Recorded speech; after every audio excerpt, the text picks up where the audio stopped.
Program makan bergizi gratis salah satu campaign dari debat calon presiden, dan alhamdulillah dari hasil pemilu pesta demokrasi Pak Prabowo terpilih dan beliau merealisasikan program yang dikampanyekan itu direalisasikan makan bergizi gratis. Tujuannya semuanya berharap tujuan utamanya adalah bicara tentang Indonesia Emas 2045. Harapan kita memiliki penduduk yang berkualitas. Harus mematahkan anekdot yang makan saja, yang penting kenyang. Program MBG ini digulirkan karena untuk menghindari stunting, sebetulnya gizi buruk. Jadi memang pola pembiasaan makan bergizi yang seimbang. Kalau dulu makan 4 sehat yang sempurna ya. Kalau sekarang mah berubah nama aja sih sebetulnya. Jadi di dalam satu piring itu memang gizinya harus seimbang. Jadi harus lengkap makanannya. Jadi nggak boleh ada yang timpang, kurang proteinnya, kurang lemaknya, atau kurang sayurnya. Jadi memang harus seimbang. Itu intinya sih sebetulnya kalau MBG ini. Dari segi efektif ya efektif sih, karena kita tinggal terima aja sebetulnya, kita nggak perlu masak. Yang masak sudah ada timnya dari pemerintah, yang distribusi dari dapur ke sekolah sudah ada timnya, kita hanya menerima saja sih sebetulnya ya. Sampai sejauh ini efektif sih kalau menurut saya ya, efektif karena kita yang mengelola cuma menerima, yang distribusi nanti anak-anak yang ambil, guru-guru cuma menerima, merapikan, membagi jumlah siswa tiap kelas, sudah seperti itu. Bentuk dukungan kami, efektivitasnya adalah kami mengeluarkan kebijakan surat edaran gubernur misalnya untuk mendorong kabupaten kota segera melakukan upaya-upaya menumbuh kembangkan yang ketertarikan dapur.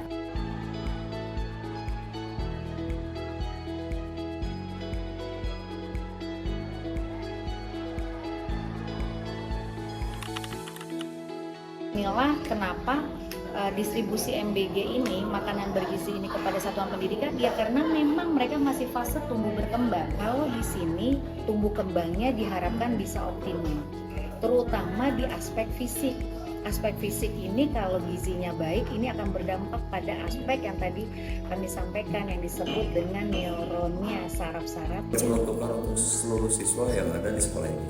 Dari kelas 7, 8, dan 9 jumlahnya kita ada 1.135 siswa. Setiap hari dari Senin sampai Jumat.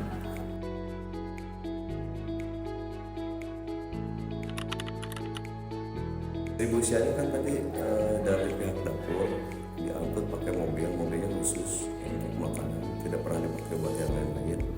Memang ada kotak-kotaknya dan makanannya juga dimasukin ke dalam omprengnya terbuat dari stainless. Nah, dari situ kita terima di tempat yang tadi di ruang boleh kita terima, serah terima 1.133 anak itu kita bagi-bagi per kelas, jumlah sesuai kelas, lalu yang mengambilnya perwakilan dari tiap kelas, dan itu jadwalnya bergiliran. Jadi tidak hanya si anak A saja yang ambil, tapi berputar dari Senin sampai Jumat anak-anak yang mengambil MBG ke bawah itu dan mengembalikannya lagi bergiliran gitu.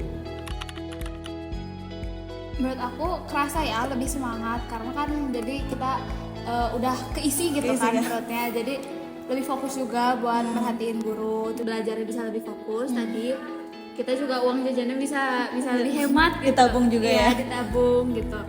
Terus jadi kayak pulang sekolah tuh kita udah nggak perlu mikirin makan gitu, karena udah makan di sekolah kayak gitu sih. Ada hal yang kita dapati ketika makan bergizi, dia setiap hari foto, ini makanan aku hari ini begini. Nah, jadi saya sebagai orang tua lihat, oh komposisi hari ini di sekolah dia sudah dapat ini, saya penuhi di pagi malamnya.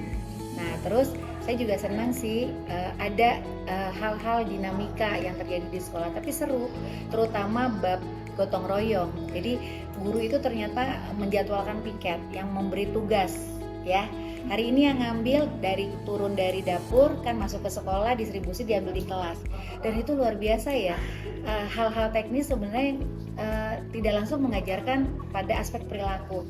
siapa mengajarkan responsibilitas, bertanggung jawab. Oh hari ini putri saya dengan temannya bertanggung jawab ngambil terus membagikan ke temennya, kan artinya dia harus dengan kehati-hatian ya, carefully menjaga jangan sampai si si makanannya tertumpah atau jatuh dan sebagainya. Tanggung jawab itu terbangun dalam support system sekolah, baik itu gurunya, baik itu juga anak-anaknya, dan ini kan ada hal yang baru gitu. Ini juga menarik sehingga anak-anak dalam indranya, kan dari 5 indranya melihat, merasakan, terus juga mendengar dan sebagainya, dia juga akan terekam di memorinya bahwa makan bergizi gratis ini sebagai bentuk perhatian pemerintah, dan kiranya ini juga bisa mengkoreksi pada keluarganya begitu. Seru, sangat bermanfaat gitu ya. Jadi saya teh kalau misal lupa ngasih uang jajan jadi agak tenang.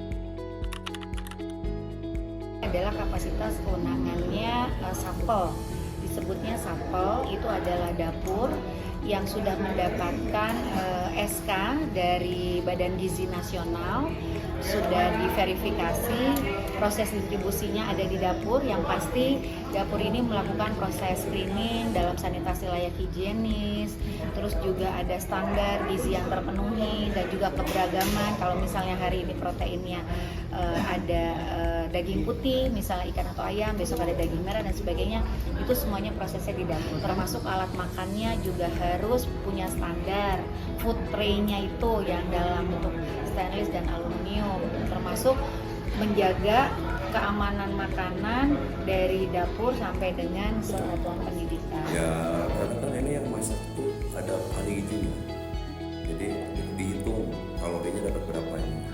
Jadi setiap menu makanan yang disajikan setiap hari itu sudah dihitung sama tim gizi dari MBG ini. Karena dari MBG ini kan ada tim gizi juga, jadi lengkap sebetulnya nih. Tim kesehatannya dari puskesmas setempat, terus ada dari BPOM juga. Jadi yang ini nggak boleh makan ini, nggak boleh makan itu, makanan ini nggak boleh dilarang, ada dari BPOM dan ada dari gizi. Makanya kita hanya mengecek makanan aja, misalkan baunya berlendir nanti atau tidaknya, selesai. Sampai di situ saja, kita cuma tester itu aja. Setiap hari itu kita dikirim menu makanan dengan jumlah kalori, jumlah kalorinya. Jadi berapa kilokalori, jadi karbohidrat berapa, ini ada hitungannya. Sebelum kita dikirim makanan ini, kita juga kan bikin mapping anak-anak alergi apa, tidak bisa makan apa, kita kirimkan ke mereka. Diserahkan ke mereka juga. Jadi kalau anak-anak sekarang kan ini jadinya menunya sama semua. Kalau mau anak-anak suka ya sudah, jangan makan saja daripada alergi anaknya. Iya benar. Ini itu aja kita ngakalin.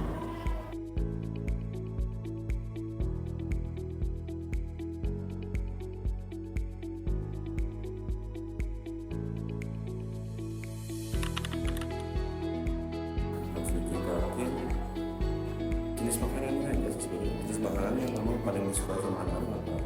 Karena memang kemarin-kemarin ada makanan yang anak gak suka. Apa tuh Pak contohnya? Pindang tongkol. Anak-anak Menurut aku sih udah cukup higienis ya program MBG ini tuh. Cuman emang makanannya aja masih banyak banget yang kurang masuk ke lidah kita gitu. Iya. Cuman dari pelaksanaannya sih menurut aku udah cukup sih, udah cukup bersih.